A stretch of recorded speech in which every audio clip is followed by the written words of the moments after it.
स्वागत है आप सभी का आज के इस वीडियो में। और आज के इस वीडियो में हम बात करेंगे दोस्ती के बारे में, मतलब कि फ्रेंडशिप, दोस्ती क्या होती है। छोटी छोटी दो कहानियों के माध्यम से आज मैं आपको बताऊंगी दोस्ती के बारे में। तो सबसे शुरू करते हैं एक पहली कहानी के माध्यम से। पहली कहानी है दो दोस्तों की जो कि घर के आसपास रहा करते थे। दोस्ती बहुत मजबूत थी उनमें आपस में। दोनों ही एक भाई की तरह रहा करते थे, साथ में जाना आना, घूमना फिरना, मतलब बहुत तगड़ी दोस्ती थी जिसको कहते थे। साथ में शराब तक पिया करते थे और दोस्ती इतनी मजबूत हो गई कि समय के साथ साथ वो लोग एक दूसरे के घर आना जाना तो होता ही था। एक दिन की बात है, एक दिन जो मतलब पहला दोस्त था वह अपने बॉस से थोड़ा खफा चल रहा था, मतलब कि परेशान था। बॉस ने थोड़ा काम बढ़ा दिया था और कंपनी से निकालने की धमकी तक दे दी थी कि अगर काम ढंग से ना किया जाए तो कंपनी से निकाल दिए जाएंगे।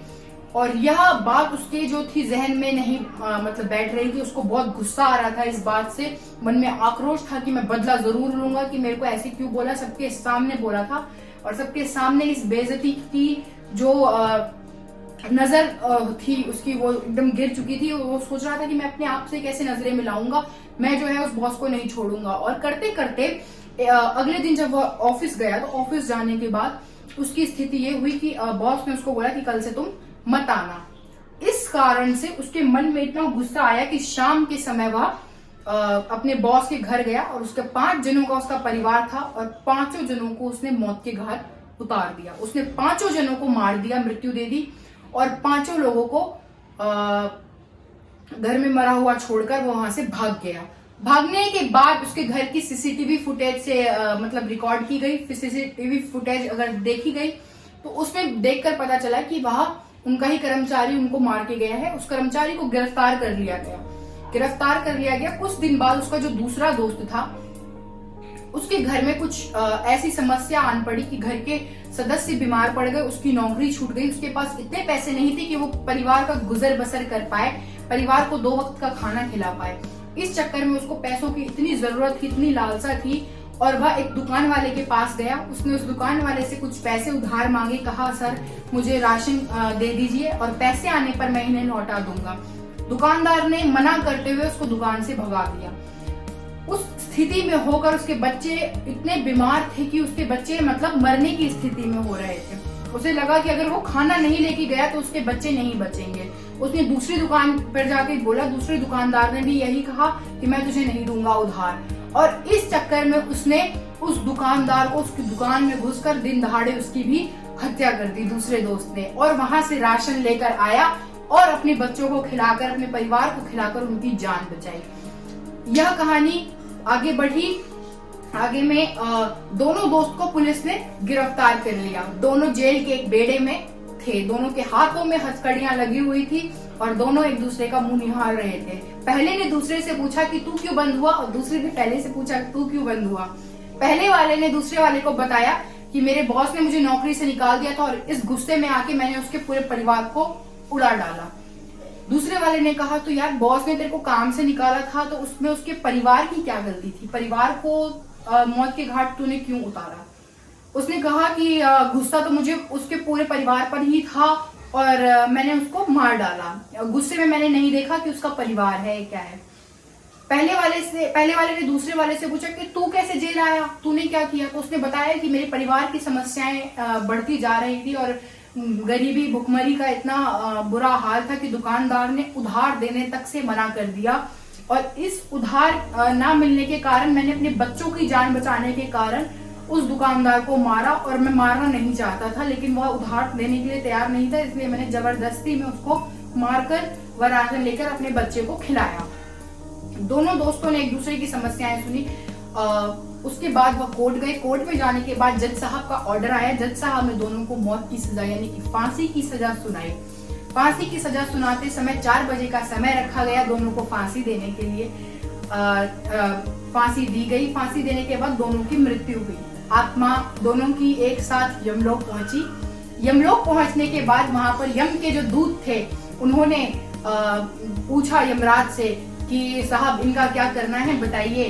दोनों को एक तरीके से जैसे प्रोजेक्टर होता है ना, हम लोग देखते हैं कि जो बड़ी प्रोजेक्टर पे मूवी दिखाई जाती है उस तरीके से प्रोजेक्टर पे उनकी चिप लगा दी गई और उन्होंने जो जितने भी अपनी जिंदगी में बुरे काम करे थे वो बुरे कामों को उन्होंने उस पे दिखाया। तो उन बुरे कामों के अकॉर्डिंग जो पहला वाला था जिसने 5 मतलब लोगों को मार दिया, एक ही परिवार के 5 सदस्यों को, जिसमें बाकी लोग तो बेगुनाह ही थे, सभी बेगुनाह थे, तो उसको यमराज ने कुछ नहीं कहा 1 मिनट रुको। और जो दूसरा वाला था जिसने केवल एक व्यक्ति को मारा था, मतलब कि अपने परिवार का राशन वो करने के लिए, लाने के लिए, उसको कहा इसको खौलते तेल में डाल दो और तब तक डाल दो जब तक एक युग, जैसे कि द्वापर युग, त्रेता युग, कलयुग है, जब तक एक युग नहीं बीत जाता तब तक इसको तेल में डालकर छोड़ दो, खोलते तेल में। और अब जो पहले वाला था जिसने 5 लोगों को मारा था, कहा इसे नर्क में 16 तरीके के नर्क हैं और इस 16 नर्क में अलग अलग तरीके की सजाएं हैं। तो कहा गया कि इसे 16 तरीके के नर्क में इस पे घुमाओ और हर जगह इसको प्रताड़ित करो, हर जगह इसको प्रताड़ना दो, सूली पर चढ़ाओ, तेल में वो करो, क्योंकि आत्मा जो होती है वो अजर होती है, वो अमर होती है, वो मरती नहीं है। हम जो है ये शरीर त्याग देते हैं लेकिन आत्मा जो है वो कभी नहीं मरती। तो उसको वो कष्ट दिए। दोस्ती में दोस्ती की बात नहीं थी, लेकिन यहाँ पे बात आ गई थी कर्म की, कि हम जैसा कर्म करते हैं ना वो सारे कर्म हमारे नोटिस होते रहते हैं। अगर हम किसी का बुरा करते हैं ना, हम चाहे ना चाह कर भी बुरा करते हैं ना, वो भी हमारी चीजें नोटिस होती रहती हैं। तो हमें ट्राई करना चाहिए कि हम कभी भी मतलब गलती से भी गलती ना करें, ऐसी गलती तो ना ही करें। क्योंकि अगर आप हिंदू हैं या नहीं भी हैं और आपने अगर किताबें पढ़ी हैं, मतलब कि किसी भी ग्रंथ की किताबें पढ़ी हैं, या फिर हमारे हिंदू धर्म में जो मृत्यु के बाद जो पढ़ी जाती गरुड़ पुराण, उसमें आप देखेंगे उसमें सारे नरक की सजाओं के बारे में लिखा हुआ है। उसमें आप पढ़ेंगे, उसमें सारी सजाओं के बारे में बताया गया है कि कैसी कैसी टाइप की सजाएं मिलती हैं और कैसे कर्म करने पर। तो ये सारी चीजें एक कहानी के साथ समाप्त होती हैं। अब आई बात दूसरी कहानी की। दूसरी कहानी है दूध और पानी की। दूध और पानी, एक समय की बात है, दूध और पानी में बहुत अच्छी दोस्ती हो गई। पानी जो था वो दूध के प्रेम में इतना पागल था कि वह अपने आप को दूध में ऐसे मिला लेता था कि पता ही नहीं चलता था, पानी अपना स्वरूप बदल देता था। तो दूध ने एक दिन उसको बड़े प्यार से कहा, यार तू तो मुझसे इतना प्यार करता है कि तू अपने असली स्वरूप को बदल देता है मेरे स्वरूप में, और तुझे मैं इतना पसंद हूँ, और हमारी दोस्ती तो बहुत गहरी है, एकदम पक्की दोस्ती, पक्की यारी है हमारी। इस पक्की यारी के चक्कर में दोनों में बहुत प्रेम था। पानी ने कहा कि मैं तेरा कभी अहित नहीं चाहूंगा, मैं तुझे कभी अहित नहीं होने दूंगा। परंतु एक समय ऐसा हुआ कि एक ने मतलब पानी और दूध को मिलाकर आग पर चढ़ा दिया, जिसमें पानी जो था वो क्या हो गया, वेपर बन के उड़ने लग गया और दूध नीचे बैठने लगा। अब दूध को यार बर्दाश्त तो होता नहीं कि मेरा दोस्त है वो वेपर बन के उड़ रहा है, उसको मेरे से अलग किया जा रहा है। दूध ने कहा नहीं नहीं, मैं इसको अलग नहीं होने दूंगा। दूध ने भी खूब उफान मारी जोर से और निकलकर गैस बुझा दी। इतनी जोर से दूध बाहर आया कि गैस बुझ गई। ऐसे करते करते दोनों की दोस्ती बहुत लंबे युग तक चलती रही। एक दिन एक मानव ने आकर दोनों की दोस्ती तोड़ दी। पूछो कैसे? दोस्ती ऐसे तोड़ दी कि उसने आकर एक नींबू निचोड़ दिया उबले हुए दूध में। नींबू निचोड़ते ही पानी अलग हो गया और दूध अलग हो गया, और उसने उसका पनीर बना के खा लिया। अब पानी और दूध अलग हो गया। क्यों अलग हुआ? क्योंकि उसने क्या डाल दी बीच में? खटास। अब ये खटास क्या करती है? हमारे रिश्तों को तोड़ देती है।